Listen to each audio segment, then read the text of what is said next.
Oi pessoal, nesse vídeo nós leremos os capítulos 10, 11 e 12 de 2 Samuel. Algum tempo depois, o rei dos Amonitas morreu e seu filho Hanum foi o seu sucessor. Davi pensou, serei bondoso com Hanum, filho de Naás, como seu pai foi bondoso comigo.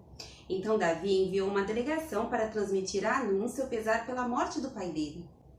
Mas quando os mensageiros de Davi chegaram à terra dos Amonitas, os líderes amonitas disseram a Hanum, seu senhor: achas que Davi está honrando teu pai ao enviar mensageiros para expressar condolências? Não é nada disso. Davi os enviou como espiões para espionarem a cidade a fim de destruí-la. Então Hanum prendeu os mensageiros de Davi, rapou metade da barba de cada um, cortou metade de suas roupas até as nádegas e os mandou embora. Quando Davi soube disso, enviou mensageiros ao encontro deles, pois haviam sido profundamente humilhados, e lhes mandou dizer: fiquem em Jericó até que a barba cresça, e então voltem para casa. Vendo que tinham atraído sobre si o ódio de Davi, os amonitas contrataram 20.000 soldados de infantaria, dos arameus de Bet-Reob, de Zobá, 1.000 homens do rei de Maaca e 12.000 dos homens de Tobi. Ao saber disso, Davi ordenou a Joabe que marchasse com todo o exército. Os amonitas saíram e se puseram em posição de combate à entrada da cidade, e os arameus de Zobá e de Reob e os homens de Tobi e de Maaca posicionaram-se em campo aberto. Vendo Joabe que estava cercado pelas linhas de combate, escolheu alguns dos melhores soldados de Israel e os posicionou contra os arameus. Pôs o restante dos homens sob o comando de seu irmão Abisai e os posicionou contra os amonitas. E Joabe disse a Abisai: se os arameus forem fortes demais para mim, venha me ajudar. Mas se os amonitas forem fortes demais para você, eu irei ajudá-lo. Seja forte e lutemos com bravura pelo nosso povo e pelas cidades do nosso Deus, e que o Senhor faça o que for de sua vontade. Então Joabe e seus soldados avançaram contra os arameus que fugiram dele. Quando os amonitas viram que os arameus estavam fugindo de Joabe, também fugiram de seu irmão Abisai e entraram na cidade. Assim Joabe parou a batalha contra os amonitas e voltou para Jerusalém. Vendo-se derrotados por Israel, os arameus tornaram a agrupar-se. Hadadezer mandou trazer os arameus que viviam do outro lado do Eufrates. Estes chegaram a Elã, tendo à frente Soboque, comandante do exército de Hadadezer. Informado disso, Davi reuniu todo Israel, atravessou o Jordão e chegou a Elã. Os arameus estavam em posição de combate para enfrentá-lo, mas acabaram fugindo de diante de Israel. E Davi matou 700 condutores de carros de guerra e 40.000 soldados de infantaria dos arameus. Soboque, o comandante do exército, também foi ferido e morreu ali mesmo. Quando todos os reis vassalos de Hadadezer viram que tinham sido derrotados por Israel, fizeram a paz com os israelitas e sujeitaram-se a eles. E os arameus ficaram com medo de voltar a ajudar os amonitas. Na primavera, época em que os reis saíam para a guerra, Davi enviou para a batalha Joabe com seus oficiais e todo o exército de Israel, e eles derrotaram os amonitas e cercaram Rabá. Mas Davi permaneceu em Jerusalém. Uma tarde, Davi levantou-se da cama e foi passear pelo terraço do palácio. Do terraço, viu uma mulher muito bonita tomando banho e mandou alguém procurar saber quem era. Disseram-lhe: é Batseba, filha de Eliã e mulher de Urias, o hitita. Davi mandou que a trouxessem e se deitou com ela, que havia acabado de se purificar da impureza da sua menstruação. Depois voltou para casa, a mulher engravidou e mandou um recado a Davi dizendo que estava grávida. Em face disso, Davi mandou essa mensagem a Joabe: envia-me Urias, o hitita. E Joabe o enviou. Quando Urias chegou, Davi perguntou-lhe como estavam Joabe e os soldados e como estava indo a guerra. E lhe disse: vá descansar um pouco em sua casa. Urias saiu do palácio e logo lhe foi mandado um presente da parte do rei. Mas Urias dormiu na entrada do palácio onde dormiam os guardas de seu senhor e não foi para casa. Quando informaram a Davi que Urias não tinha ido para casa, ele perguntou: depois da viagem que você fez, por que não foi para casa? Urias respondeu: a Arca e os homens de Israel e de Judá repousam em tendas. O meu senhor Joabe e os seus soldados estão acampados ao ar livre. Como poderia eu ir para casa para comer, beber e deitar-me com minha mulher? Juro por teu nome e por tua vida que não farei uma coisa dessas. Então Davi lhe disse: fique aqui mais um dia, amanhã eu mandarei de volta. Urias ficou em Jerusalém, mas no dia seguinte Davi o convidou para comer e beber e o embriagou. À tarde, porém, Urias saiu para dormir em sua esteira, onde os guardas de seu senhor dormiam, e não foi para casa. De manhã Davi enviou uma carta a Joabe por meio de Urias. Nela escreveu: ponha Urias na linha de frente e deixe-o onde o combate estiver mais violento, para que seja ferido e morra. Como Joabe tinha cercado a cidade, colocou Urias no lugar onde sabia que os inimigos eram mais fortes. Quando os homens da cidade saíram e lutaram contra Joabe, alguns dos oficiais da guarda de Davi morreram e morreu também Urias, o hitita. Joabe enviou a Davi um relatório completo da batalha, dando a seguinte instrução ao mensageiro. Ao acabar de apresentar ao rei este relatório, pode ser que o rei fique muito indignado e lhe pergunte: por que vocês se aproximaram tanto da cidade para combater? Não sabiam que eles atirariam flechas da muralha? Em Tebes, quem matou Abimeleque, filho de Jerubezete? Não foi uma mulher que da muralha atirou-lhe uma pedra de moinho e ele morreu?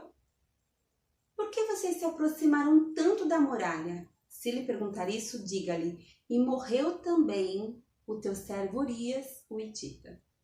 O mensageiro partiu e, ao chegar, contou a Davi tudo que o Joabe lhe havia mandado falar, dizendo: eles nos sobrepujaram e saíram contra nós em campo aberto, mas nós os fizemos retroceder para a porta da cidade.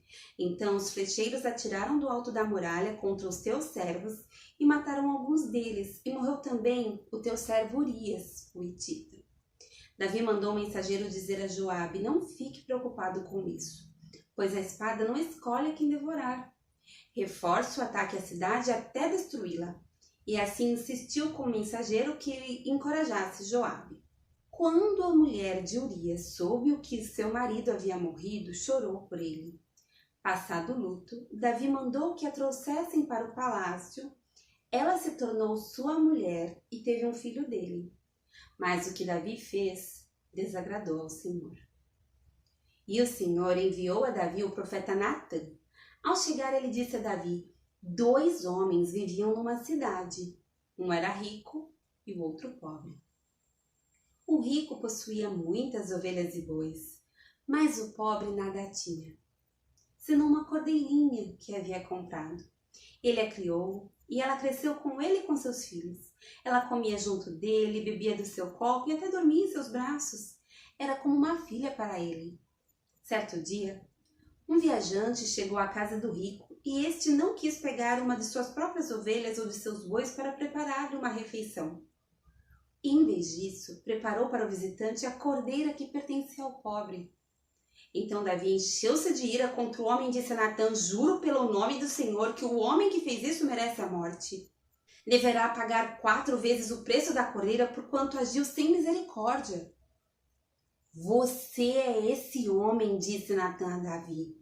E continuou: assim diz o Senhor, o Deus de Israel: eu ungi rei de Israel e o livrei das mãos de Saul. Dei-lhe a casa e as mulheres do seu senhor.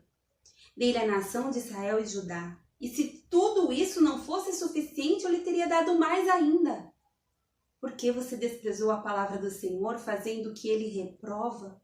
Você matou Urias, o hitita, com a espada dos amonitas e ficou com a mulher dele. Por isso, a espada nunca se afastará da sua família. Pois você me desprezou e tomou a mulher de Urias, o hitita, para ser sua mulher. Assim diz o Senhor: de sua própria família trarei desgraça sobre você. Tomarei as suas mulheres diante dos seus próprios olhos e as darei a outro, e ele se deitará com elas em plena luz do dia. Você fez isso às escondidas, mas eu farei diante de todo Israel em plena luz do dia. Então Davi disse a Natã: pequei contra o Senhor. E Natã respondeu: o Senhor perdoou o seu pecado, você não morrerá. Entretanto, uma vez que você insultou o Senhor, o menino morrerá. Depois que Natã foi para casa, o Senhor fez adoecer o filho que a mulher de Urias dera a Davi. E Davi implorou a Deus em favor da criança. Ele jejuou e, entrando em casa, passou a noite deitado no chão. Os oficiais do palácio tentaram fazê-lo levantar-se do chão, mas ele não quis e recusou comer. 7 dias depois, a criança morreu. Os conselheiros de Davi ficaram com medo de dizer-lhe que a criança estava morta e comentaram: enquanto a criança ainda estava viva, falamos com ele e ele não quis escutar-nos. Como vamos dizer-lhe que a criança morreu? Ele poderá cometer alguma loucura. Davi, percebendo que seus conselheiros cochichavam entre si, compreendeu que a criança estava morta e perguntou: a criança morreu? Sim, morreu, responderam eles. Então Davi levantou-se do chão, lavou-se, perfumou-se, trocou de roupa. Depois entrou no santuário do Senhor e o adorou. E voltando ao palácio, pediu que lhe preparassem uma refeição e comeu. Seus conselheiros lhe perguntaram: por que ages assim? Enquanto a criança estava viva, jejuaste e choraste, mas agora que a criança está morta, te levantas e come? Ele respondeu: enquanto a criança ainda estava viva, jejuei e chorei. Eu pensava: quem sabe? Talvez o Senhor tenha misericórdia de mim e deixe a criança viver. Mas agora que ela morreu, por que deveria jejuar?